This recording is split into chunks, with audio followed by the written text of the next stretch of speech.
Next bow is the tartan. Tartan is always big every year. And even to just put a tartan bow on a wreath, on its own, with no decoration, it can look really, really nice.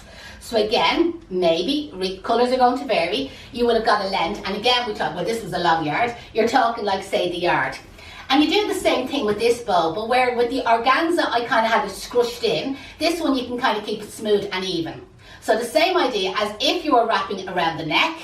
And again, I'll show you against the plain background now in a second, because it's a wider ribbon, so it's just a little bit more fidgety, okay? So wrap it around the neck, and I'm crossing it under the chin. So there's our effect, okay? And again, you can make that a little bit smaller. This one is quite big, you know what I mean? Or you can make it larger if you want. So again, bring the back of the bow into the front. And it looks at this stage like it's all over the place, and you'd love to start fixing it.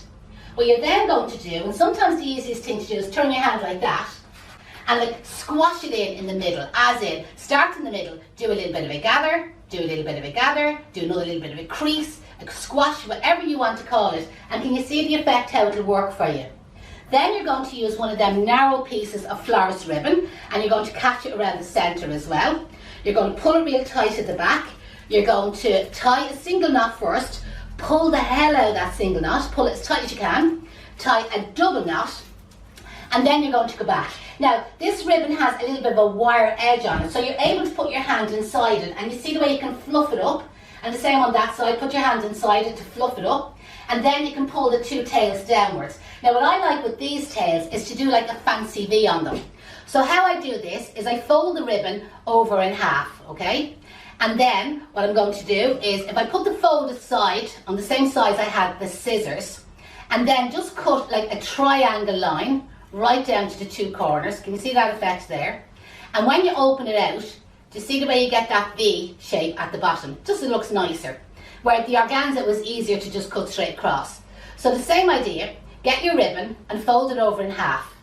Have the folded side, so that's the folded side, have it on the same side that you have your scissors, so whether you're right-handed or left-handed.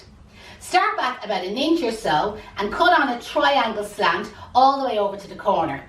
And then when you open it out, that's how you get that V. And that just fancies off the end of your bow, just makes it look that little bit nicer, you know, than just being cut straight across. And again, because there's a wire inside it, I'll show you another little trick.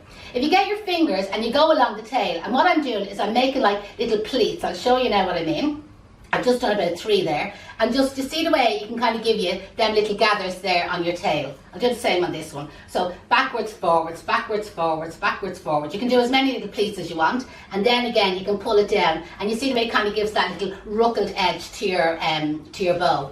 Again, this tartan bow on its own would absolutely look gorgeous on the wreath, but there is a little bit of glitter in it. So again, if you wanted to use it along with the organza bow and do a double luxury bow on your wreath, again, I'll show you them options when it comes to tying the bow onto the wreath frames.